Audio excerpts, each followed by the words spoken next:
సడన్గా ఉద్యోగం పోయింది. వాళ్ళ పిల్లల స్కూల్ ఫీజు కానివ్వండి, చాలా కష్టపడుతున్నాడు. ఎక్కడ కూడా ఎక్కువ టైం రోజుకి 10 నుంచి 12 గంటలు కంపెనీకే ఇస్తా ఉన్నాడు. నువ్వు రిజైన్ పెడతావా, మేమే టెర్మినేట్ చేయాలా, కనీసం బ్యాకప్ ప్లాన్ లేదు. కంపెనీస్ని అస్సలు నమ్మడానికి లేదు. ఒక ఉద్యోగం పోయింది అంటే ఒక ఉద్యోగం పోవడం కాదు, ఒక కుటుంబాన్ని రోడ్డు మీదకి రావడం. సడన్గా ఉద్యోగం పోయింది. జనరల్గా ఏంటి అంటే ఈ టాపిక్ ఖచ్చితంగా నేను మాట్లాడాలి. ఇది ఎక్కువగా అబ్బాయిలు ఫేస్ చేస్తూ ఉంటారు. అబ్బాయిలకి సడన్గా ఉద్యోగం పోతే వాళ్ళ మైండ్ సెట్ ఎలా ఉంటుంది, దాని గురించి ఇప్పుడు ఈ వీడియోలో మాట్లాడడానికి ప్రయత్నం చేస్తాను. సో నాకు తెలిసిన మా ఫ్రెండ్ దీనికి సంబంధించి మ్యారేజ్ అయింది, పిల్లలు ఉన్నారు, and at the same time ఆమె కూడా ఒక ఆమె ఉంది. సో అందరూ కూడా entire family is depending on his salary. అతని శాలరీతో ఫ్యామిలీ అనేది డిపెండ్ అయ్యి ఉంది. వాళ్ళ ముసలామెకి మందులు కానివ్వండి, వాళ్ళ పిల్లల స్కూల్ ఫీజు కానివ్వండి, వాళ్ళ మంత్లీ ఫుడ్ కానివ్వండి, ప్రతి ఒక్కటి కూడాను అతని శాలరీ మీద డిపెండ్ అయ్యింది. అతను జాబ్ చేసుకుంటూ ఉన్నాడు, చాలా కష్టపడుతున్నాడు. ఎక్కడ కూడా ఎక్కువ టైం రోజుకి 10 నుంచి 12 గంటలు కంపెనీకే ఇస్తా ఉన్నాడు. కంపెనీలో కూర్చొని ఆడే ఉదయం నుంచి సాయంత్రం దాకా 10 గంటలు, 12 గంటలు, 14 గంటలు కింద పడి మీద పడి నానా తంటాలు పడి సండేస్ సాటర్డేస్ అని లేకుండా కూడా కంపెనీ కోసం కష్టపడుతుంటే కంపెనీ నీ పర్ఫార్మెన్స్ బాగలేదు అని చెప్పి నువ్వు రిజైన్ పెడతావా, మేమే టెర్మినేట్ చేయాలా అని చెప్పి దీనికి సంబంధించి అతని మీద ప్రెజర్ చేయడం స్టార్ట్ చేసింది. మా ఫ్రెండ్ కాబట్టి అరే మా ఇట్లా జరుగుతూ ఉంది, దీనికి సంబంధించి ఇప్పుడు ఏం చేయమంటావు, ఇప్పుడు నా సిచ్యువేషన్ ఏందో నాకు అర్థం కావట్లేదు అని చెప్పి బోర్మన్నాడు పాపం. సో దీనికి సంబంధించి నేను మాట్లాడదలుచుకున్నాను. అంటే నేను ఒకటి ఆలోచించాను, సడన్గా ఉద్యోగం పోతే ఇంపాక్ట్ ఎలా ఉంటుంది, కనీసం బ్యాకప్ ప్లాన్ లేదు. అంటే ఏజ్ కూడా 32, నాకు ఒక 37 ఏజ్, అతను 5 years పెద్దోడు నాకంటే. ఏం చేయాలి ఇప్పుడు అతను? అంటే ఇక్కడ ఒకటే విషయం ఏంటి అంటే సడన్గా ఉద్యోగం పోతే కనీసము 2-3 నెలలు కూడా నీకు బేసిక్ ఫుడ్ కానీ, ట్యాబ్లెట్స్ కానీ, పిల్లలకి సంబంధించిన కానీ నీ దగ్గర బ్యాకప్ మనీ లేకపోతే ఇంకా దరిద్రానికి ఒక అడుగు దూరంలో ఉన్నట్టే కదా. ఉద్యోగం పోవడం అంటే డెఫినెట్లీ కంపెనీకి నువ్వు కావచ్చు ఇంకోటి వస్తాడు, ఇంకోటి కావచ్చు ఇంకోటి వస్తాడు. ప్రజెంట్ ఉన్న సిచ్యువేషన్లో ఉద్యోగాలు లేక బోల్డ్ మంది బాధపడుతూ ఉన్నారు.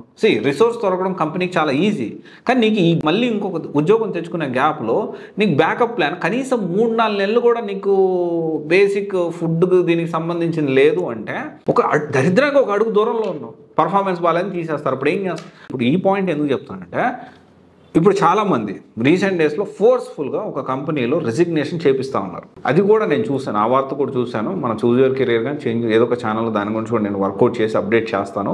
ఉద్యోగం నువ్వు రిజైన్ చేస్తావా, మేము టెర్మినేట్ చేయాలని కూర్చున్నారు. అంటే ఇక్కడ ఏమవుతుంది, చాలామంది ఉద్యోగం చేసేవాళ్ళు ఉద్యోగం చేస్తున్నాం కదా, మనం చాలా హ్యాపీగా ఉన్నాం కదా అనుకుంటారు. కంపెనీస్ నమ్మడానికి లేదు, కంపెనీస్ని అస్సలు నమ్మడానికి లేదు. 200% చెప్తా ఉన్నాం. మన ఈ రిసోర్సెస్ కాకపోతే ఇంకొక రిసోర్సెస్ తీసుకోవడానికి వాళ్ళు రెడీగా ఉంటారు. వాళ్ళ మైండ్ సెట్ అలాగ ఉంటుంది. అంటే నేను ఒకటే చెప్పొచ్చేది ఏంటి అంటే ఎప్పటికప్పుడు అప్డేట్ అవ్వాల్సిన అవసరం ఉంది. పాయింట్ నెంబర్ 1, ఒక ఉద్యోగం పోయింది అంటే ఒక ఉద్యోగం పోవడం కాదు, ఒక కుటుంబాన్ని రోడ్డు మీదకి రావడం. ఒక కుటుంబాన్ని రోడ్డు మీద రావడం, ఇట్లాంటి సమయంలో మీరు చాలా ధైర్యంగా ఉండాలి. ఉద్యోగం పోయిందంటే కుటుంబం రోడ్డు మీదకి రావడం, బ్యాకప్ ప్లాన్ లేకపోవడం కూడా చాలా పెద్ద మిస్టేక్. అండ్ ఇంకొక విషయం వచ్చేసి ఏంటి అంటే ఈ విధంగా ఉద్యోగం పోయినప్పుడు మొత్తం ఫ్యామిలీ అతని మీద డిపెండ్ అయ్యింది. అతని మైండ్ సెట్ ఎలా ఉంటుందో మీరు ఆలోచన చేయాలి. నేను అలాగ మైండ్ సెట్ ఇక నా వల్ల కాదు, ఇక నేను ఏం చేయాలి అనే ప్రతి ఒక్కరు ఒకటే. అలాంటి సిచ్యువేషన్ కూడా మీరు ధైర్యంగా ఎదుర్కోండి. మీరు అధైర్యపడితే మొత్తం ఫ్యామిలీ డీలో పడుతుంది. మీరు ధైర్యంగా ఏం కాదులే నేను చూసుకుంటాను, మళ్ళీ ఇంకొక జాబ్ కోసం నేను స్కిల్స్కి అప్గ్రేడ్ చేసుకుంటాను, టైం ఉంది, 1 month టైం ఉంది, ఎట్లా ఒకట్లా మేనేజ్ చేద్దాము, క్రెడిట్ కార్డు ఇంకోటి బ్యాకప్ ప్లాను, ఈ 2-3 నెలలే కదా, ఈ 2-3 నెలలు టైం పెట్టుకొని మళ్ళీ ఉద్యోగం తెచ్చుకోవడానికి ప్రయత్నించండి. ఇది సమస్య కాదు. ఇక్కడ వచ్చిన సమస్య ఏంటి అంటే చాలామంది ఉద్యోగం పోయింది అని చెప్పి సడన్గా ఉద్యోగం పోతే అని ఆలోచించరు. బ్యాకప్ ప్లాన్ అసలు ఉండదు. కనీసం 3 నెలల నీ అకౌంట్లో డబ్బులు ఉండాలి కదా. 3 నెలలు నీకు రెంట్కి ఫుడ్కి ఇబ్బంది లేకుండా ఎప్పుడు వచ్చినట్టు అప్పుడు అంతా ఖర్చు పెట్టేస్తారు. ఎగ్జాంపుల్ నీకు 20,000 వచ్చింది అనుకుందాం, 30,000 వచ్చింది అనుకుందాం, లేకపోతే 40,000 అనుకుందాం. ఒక 3 నెలలు కనీసము నీ అకౌంట్లో ఒక 50,000 కూడా లేదు. ఎగ్జాంపుల్ నీకు ఒక నెలకు ఒక 10,000 అవుతున్నాయి, లేకపోతే 12,000 నీకు ఖర్చు అవుతుంది. నీకు బైక్ ఈఎంఐ కానీ, లేకపోతే నీ కార్ ఈఎంఐ కానీ, లేకపోతే నీ ఇంటి రెంట్ కానీ, ఫుడ్ గ్రాసరీస్ తినడానికి కానీ, కరెంటు బిల్ కట్టడానికి నెలకు ఒక 10,000 నుంచి 12,000 అవుతుందంటే కనీసం నీ దగ్గర 40,000 డబ్బులు నీ దగ్గర అకౌంట్లో ఎప్పుడు అలా ఉండాలి. ప్రతిసారి ఎవరిని అడుక్కుంటావు? పెళ్ళి అయిపోయింది, నీ మీద ఫ్యామిలీ డిపెండ్ అయ్యింది, కనీసం 3 నెలలు కూడా నీ దగ్గర బ్యాకప్ ఒక 30-40 వేలు కూడా నీ అకౌంట్లో లేవు, లేకపోతే కనీసం 1 లక్ష రూపాయలు నీ అకౌంట్లో లేవు, లేకపోతే 1,50,000 కూడా నీ అకౌంట్లో లేవంటే ఎలా సర్వైవ్ అవుతావు? ఎలా నీ ఫ్యామిలీని ముందుకు తీసుకెళ్తావు నువ్వు?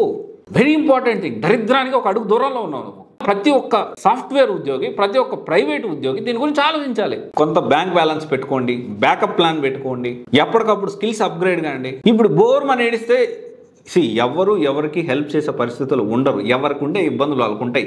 ఈవెందో ఒకడు 10 లక్షలు సంపాదిస్తుంటే 10 లక్షల తగ్గ 10 లక్షల ఖర్చులు ఉంటాయి, దానికి తగ్గ ప్రాబ్లమ్స్ వాడికి ఉంటాయి. అర్థం చేసుకోండి. ఈ రోజుకి రేపటికి కూడా ఇప్పుడున్న ప్రైవేట్ మొత్తం not only software, entire private ఉద్యోగాలు ఈ రోజు వెళ్తే రేపొద్దున ఉద్యోగం ఉంటుందో లేదో తెలియని పరిస్థితి.